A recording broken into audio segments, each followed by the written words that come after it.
dapat yung edad niya na yan, legacy na pinupundar niya. Although kahit buhay pa siya, may legacy siya. Pag bumaba siya as a senator, maaalala ka. Former Senator Sonny Trillanes, naaalala sa 4 Ps. Si Marcoleta, maaalala mo, saan maaalala? Sa Piluka. Hindi. That is a joke term ng mga ng mga kababayan natin. Pero maaalala mo ba itong si Marcoleta pag bumaba to? Oo. Pag hindi mo natupad yung 2,000 kuryente na sinasabi Oo mo. nga pala. Ayun na nga eh. Alam mo, sa totoo lang parang nabudol tayo eh. Oo. Sa bagay, hindi tayo. Nabudol ka? Nabudol sila. Nabudol sila. Itong mga bumoto kaya Marcoleta, kapag hindi niya natupad yan sa mga susunod na mga taon, isipin nyo na kung binudol kayo ni Marcoleta. Pero mo, sabi pa niya sa isang interview na napanood ko, tinanong ng isang netizen Senator, kamusta na po yung 2,000 pababa na libreng kuryente? Inaayos ko pa.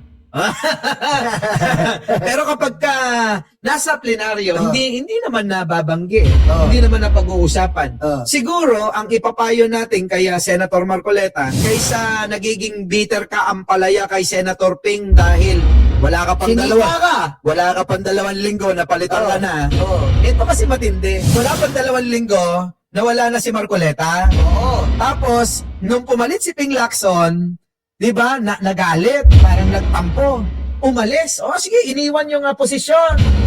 Eto ngayon, iniisip niya siya na yung papalit. Ayaw din, pati kakampi mo, ayaw ka. Kasi nga, yung pag-iimbestiga niya medyo may one-sided. Pero yung ba, tapikin niya si Jinggoy na, safe ka na. Tama ba yun? Ngayon, eto na. Dahil nga sa ganong nangyari, itong si Marcoleta hindi naupo. At pinili pa rin ng maraming mga kapwa senador niya na si Ping Lacson kasi nga may alam at may karanasan na. Ngayon, may iwasan ba natin? Sabi nga ni Isko, napanood ko nung isang araw, ako, nakalaban ni Pangulong Bongbong Marcos. Dapat maging bitter ako. Ampalaya ba? Dapat ampalaya ako. Pero hindi. Bakit?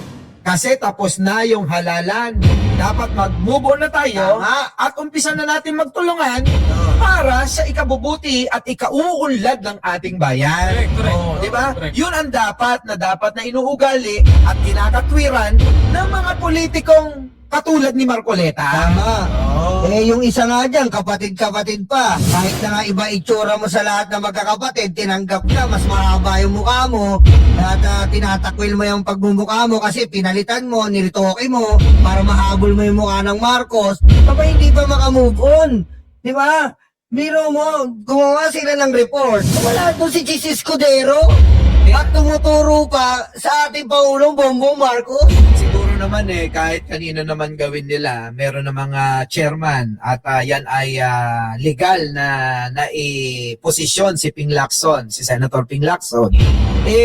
Kabastusan naman talaga kahit saang anggulo mo tignan. At kahit saang anggulo mo tignan. Triangle talaga mukha ni Aimee. Bastos kung Hindi, pero sa gusot nila, mga boss, mga pare, mga manonood namin, my dear Filipino people, kawayan nila Aimee at ni Ping Lacson, na yan nakikita ko dyan, si Ping talaga ang lamang na lamang. Kasi the more na pumapatol to si Aimee, mas pinapakita niya yung yung downside niya. Yes. Alam mo yung kababaan mo, ay, hindi ka pala marunong. Huwag mo naman diretso yun, sinabihan ko ng kababaan mo. Inaano ko lang iniisip ko lang, Hindi, in-specify mo, sinabi ko ng kababaan mo, ibig sabihin nun, yung pagiging low-grade senator mo sa Senado. Ayan na naman kayo, sasabihin na naman nila, focus tayo sa issue, huwag sa itsura. Sige, mag-focus sa itsura. Focus tayo sa issue. Ba't nangingialam ka? Ba't ka naman kasali doon? Hindi ka naman umaate. May nasasabi ka. Wala ka na nga doon sa Blue Ribbon Committee, hindi ka umaten, nagre-reklamo ka. O natawag sa'yo doon. Kababaan. Binababa mo ang dignidad, moralidad ng Senado. Palitan ko yung kababaan. Kaipalan na lang. Issue yun Epal Biruin mo, gumawa ng sariling sariling pagre-report. Biruin mo mo, inunahan nga si Ping Inunahan, Lacson. Hindi, kasi, that is strategy. Para malinis lahat ng kwento. Mind conditioning. Mind conditioning sa mga Pilipino. Mm. Kasi ito yung mindset nila. Kaya sila ganyan. Alam mo kung ba't umaasta? Itong mga DDS na to, itong mga DDS senators na to, kung bakit sila umaasa ng ganyan, meron mabigat yan eh. Kasi ang alam nila, according daw sa survey, namang sila, may publicity sila.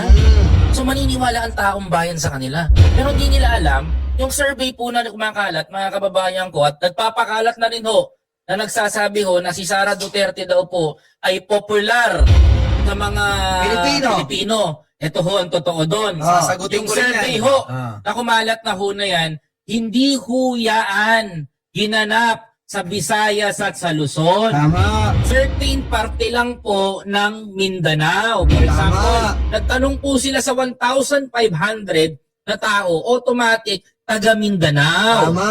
Dalhin nyo po yung survey sa Visayas. Dalhin nyo po sa Luzon. Paabutin natin hanggang Batanes. Tingnan natin kung merong 35% na makukuhang boto itong si Sara Duterte. Sasagutin ko yan. Oo. Eto, para maliwanagan kayo. Kayong dalawa, sa manonood, at yung ating mga kasama rito. Alam mo, sabi ko nga, meron silang gagawin sa katapusan na malawakan daw na Protesta. Convoy rally, ganon. Kasi kailangan nilang gawin yon na kunin yung loob ng mga tao para masabi nila na, dapat ipalit natin si Sara kasi mataas ang kumpiyansa ng mga tao rito. Mataas ang tiwala. Ganon yon. Pero, ito yon. Kung totoo, sabi mo nga kanina, hindi totoo yon ha. Ito naman sa akin, kung totoo, na talagang nais si Sara Duterte ng mga Pilipino, ito. Challenge na yan. That is a challenge. Isa sila rin ang gagawa ng ng aking patunay. Anong patunay? Ano? Ito. Kung inyong maalala, meron po silang ako naman tatay. Tatay, ako naman. Tatay ako naman. Bakit hanggang ngayon, yung 500,000 na pirma ay hindi pa rin nila nakukompleto? Tama. Ito, matindi. Oh. Halos hindi na matulog yung mga vlogger nila. Nakainganyo. Diba? Yung mga vlogger nila, halos hindi na matulog. Oo. Kulang na lang siguro. Hindi na ka naliligo eh. Kulang na lang siguro. Salangan ni Bastilla mga yan eh. Tingnan nyo, bakit hindi pa rin nila nakukumpleto yung perma na nais nila kung talagang maraming may gusto at mataas ang tiwala ng tao kay Sara Duterte, 10 ng kulto nila. Alam mo, Boss Mike, as of the moment, 12,000 pa lang ang nabibiktima nila at trending yan trending yan sa social media kasi pati po mga kabataan 7, 8 years old pinapapirma Kasi nga desperado na. desperado Na nilang na mapakita na mabuo daw nila yung pirma. 1 million. baka tayo nga 500,000 nga lang eh. 500 tayo nga baka magpapirma tayo labanin natin yan tay dyan ka na lang baka mapuno diba Boss Mike? Antayin nyo, magpapaikot kami kasama ng mga sakyan ni Boss Mike. Tay, dyan ka na lang. Tay, dyan ka na lang. Oo, tay, dyan ka na lang. Pero para sa lahat po ng mga kababayan natin, wala akong magagawa yung pirma na yan. Kahit po pumirma ho kayo, paabutin nyo maho ng 2 milyon o 1 milyon yung pirma na yan at isumitin nyo ho sa Supreme Court, hindi pa rin po mababago ang desisyon ng ICC. Hindi ba yung magbabago ang desisyon ng ICC? Mga kababayan ko, kahit pumirma ho kayo, 1 milyon pa ho yan, wala ho lalabas na digong. Ito, sasagutin ko. Alam naman nila yan. Alam ng kulto ni Duterte na talagang walang bearing yan sa ICC. Bakit ka mo? Bakit? Kasi nga kailangan nilang mapuno yan bago sila mag-rally sa katapusan. Sama-sama yan, i-analisan yung maigi. Okay. So what you mean is, Boss Mike, is nagpe-prepare yung mga parallel leader na to na nanggagalit ng tao, nagga-gaslight sila Basang-basa para na, sa katapusan. basang-basa naman yung diskarte nila. Sabi ko nga sa iyo, yung diskarte nila parang pambata.